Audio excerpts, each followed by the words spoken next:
आप सभी साथियों को मेरा नमस्कार। साथियों, इस समय प्रमोशन की प्रक्रिया अपने अंतिम चरण पर चल रही है और लगभग 4 से ज़्यादा जनपदों की सूची जो है फाइनली रूप से जारी हो चुकी है।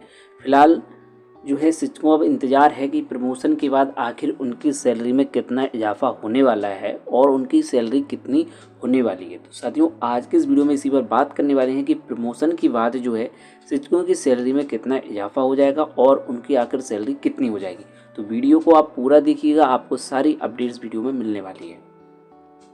साथियों, तो प्राइमरी के जो सहायक अध्यापक होते हैं, तो प्राइमरी में जो सहायक अध्यापक है यानी कि असिस्टेंट टीचर की बात कर लें, तो असिस्टेंट टीचर की जब नियुक्ति होती है तब उस समय जो है ग्रेड पे 4200 रहता है और 35,400 मूल वेतन होता है। इसके बाद जो है प्राइमरी के जो है सहायक अध्यापक का प्रमोशन दो तरीके से होता है, यानी कि प्राइमरी के जो सहायक अध्यापक हैं असिस्टेंट टीचर, उनका दो तरीके से प्रमोशन होता है। पहला तरीका तो यही है कि प्राइमरी में जो है हेड टीचर बन सकते हैं, वहीं दूसरा तरीका जो है जूनियर स्कूलों में जो है असिस्टेंट टीचर बन सकते हैं, सहायक अध्यापक यानी कि बन सकते हैं। तो दो प्रकार से जो है पदोन्नति यहाँ पर होती है।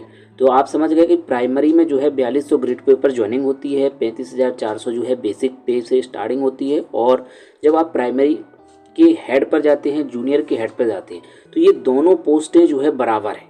तो यानी कि जो ग्रेड पे आपका बदलेगा वो 4600 ग्रेड पे हो जाएगा। तो 4600 का जो ग्रेड पे होता है उसमें मूल वेतन कितना होता है, इसके लिए हम पे मैट्रिक्स पर जाएंगे।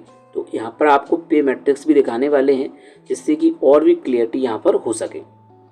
तो यहाँ पर आप देख सकते हैं ये पे मैट्रिक्स है। यहाँ पर देखिए 4200 पर जब ज्वाइनिंग होती है असिस्टेंट टीचर की, 9300 से 34,800। यहाँ पर देखिए पहला स्टेप जो है 35,400 है, यानी कि यहाँ पर बेसिक पे की बात हो रही है तो 35,400 है। और जब आप का प्रमोशन होता है, यानी कि अगर आप प्राइमरी के हेड बनते हैं या जूनियर के असिस्टेंट टीचर बनते हैं, तो यहाँ पर देखिएगा आपका जो ग्रेड पे वो पहुँचेगा 4600 पे। कहाँ पे पहुँचेगा? 4600 पे। यहाँ पर मूल वेतन बेसिक पे की बात करें तो कितना है? 44,900, यानी कि आप इस लाइन पर पहुँचने वाले हैं। ठीक है, अब यहाँ पर एक बात ध्यान रखनी होगी कि बेसिक में काफ़ी समय से जो है पदोन्नति नहीं हुई है। अगर मान लीजिए कोई शिक्षक है वो ऑलरेडी 44,900 के मूल वेतन पर पहुंच चुके हैं, यानी कि बेसिक पे पर वो पहुंच चुके हैं, तब उनके साथ क्या होगा? देखिए, जो विभाग की प्रक्रिया है उसके अकॉर्डिंग अगर कोई भी शिक्षक या शिक्षिका 44,900 पर ऑलरेडी पहुंच चुके हैं तो उनको एक वेतन वृद्धि देते हुए वेतन का निर्धारण होगा, यानी कि उनको जो है एक स्टेप आगे बढ़ा दिया जाएगा। पे मैट्रिक्स आप यहाँ देखें तो यहाँ पर देखिए 44,900 है तो उनका जो है 46,200 यहाँ पर एक इंक्रीमेंट एक तरीके से बढ़ा दिया जाएगा। तो यहाँ पर उनको ये लाभ होने वाला है। साथ ही जिनका जो है 44,000 और 900 रुपये हो जाता है उनको किस प्रकार से वेतन का निर्धारण होगा, इसको आगे देखते हैं।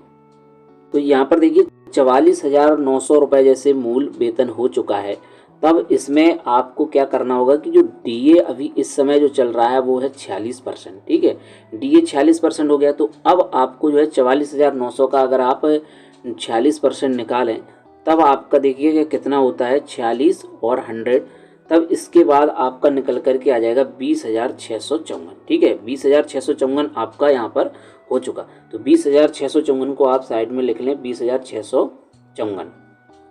ठीक है, तो 20,654 रुपये यहाँ पर आपका 46% के साथ बेसिक पे के बाद 46% डीए लगा दें तब 20,654 होता है।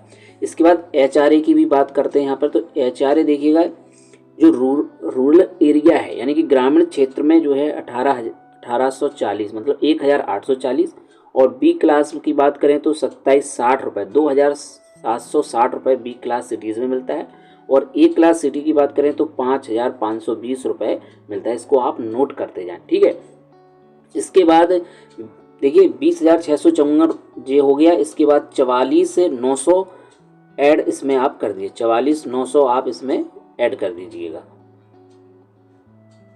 तो देखिए 20,654 में अगर आप 44,900 को जोड़ दें 20,654, तब देखिए कितना होता है, 4 5, ठीक है, और इतना हो गया, ठीक है, 65,554 रुपये आपके हो गए। ठीक है, अब इसमें जो है आपको 1,840 रुपये और जोड़ दीजिए। मान लीजिए आपकी ज्वाइनिंग जो है रूरल एरिया में होती है, तब जा कर के आपकी ग्रॉस सैलरी हो जाएगी 67,394 रुपये। ये जो है आपकी ग्रॉस सैलरी होगी। इसमें से अब क्या होगा, आगे देखिएगा, जो आपकी देखिए अब एनपीएस में जो है आपका 10% जाएगा, तब क्या होगा, बेसिक पे जो आपका है उसका प्लस डीए का आपका जो है 10% यहाँ पर हट जाएगा। ठीक है, तो 10% इसको आप हटा दें, तब कितना होता है देखिए, तो 44,900। ठीक है, इसके बाद आपका जो डीए है 20,654। ठीक है,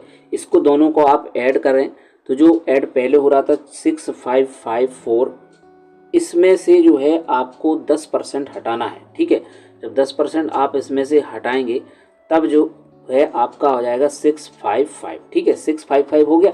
इसके बाद आपकी जो ग्रॉस सैलरी थी, ग्रॉस सैलरी कितनी हो गई थी, ग्रॉस सैलरी हो गई थी आपकी 67,394। इसमें से आपको जो है 655 जो है आपको घटा देना है। तो इसके बाद जो है आपकी सैलरी कितनी हो जाएगी, ठीक है, इसके बाद जो है आपकी सैलरी हो जाएगी, ये सैलरी आपकी होने वाली है। ठीक है, तो इस प्रकार से जो है सैलरी का कैलकुलेशन होने वाला है, यानी कि आपकी 44,900 पर अपॉइंटमेंट होने वाली है, उसका आप 46% निकाल दें तो जो है उसका डीए निकल के आ जाएगा। इसके बाद एचआरए जिस एरिया में आपकी अपॉइंटमेंट होगी उसके हिसाब से होगा, यानी कि रूरल एरिया की बात करें तो 1,840, और बी क्लास सिटी की बात करें 2,760, और ए क्लास की बात करें तो 5,520 रुपये एचआरए होगा।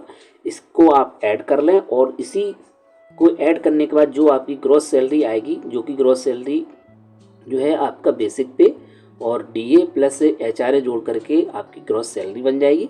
इसके बाद एनपीएस में आपको बेसिक पे प्लस डीए का 10% घटाना होगा, यानी कि जो बेसिक पे है जैसे 44,900 हो गया, और डीए आपका जो भी हो जाएगा, एचआरए इसमें प्लस नहीं होता है, डीए प्लस होता है इसमें। आपकी बेसिक पे और डीए दोनों को ऐड करने के बाद उसका 10% निकालने के बाद जो आएगा उसमें से आपको उसको जो है आपकी ग्रॉस इनकम में से घटा देना। ग्रॉस इनकम आपकी कैसे हुई थी, वो ग्रॉस इनकम आपकी जो है बेसिक पे और प्लस डीए को आप ऐड कर दें और प्लस एचआरए, तीनों को ऐड करने के बाद जो आपकी होती है वो आपकी ग्रॉस सैलरी होती है। ठीक है, यही ग्रॉस सैलरी है। इसी ग्रॉस सैलरी में से आप एनपीएस को घटा दें, इसके बाद जो आएगा वो आपकी सैलरी कहलाएगी। तो साथियों, इसी प्रकार से जो है प्रमोशन के बाद आप प्राइमरी के हेड बने या जूनियर के सहायक बने, दोनों को सेम टू सेम वेतन यहाँ पर होने वाली है। तो साथियों, प्राइमरी के शिक्षकों की प्रमोशन के बाद किस प्रकार से सैलरी होने वाली है, उम्मीद है कि वीडियो आपको पसंद आया होगा। साथ ही अगर आपके कोई भी कमेंट हैं और कोई भी सुझाव है और कोई भी वीडियो में अगर मिस्टेक है तो उससे संबंधित भी आप अपने विचार निश्चित रूप से जरूर दें। तो साथियों, मिलते हैं किसी नेक्स्ट वीडियो में और नए अपडेट के साथ, नई जानकारी के साथ। जय हिंद।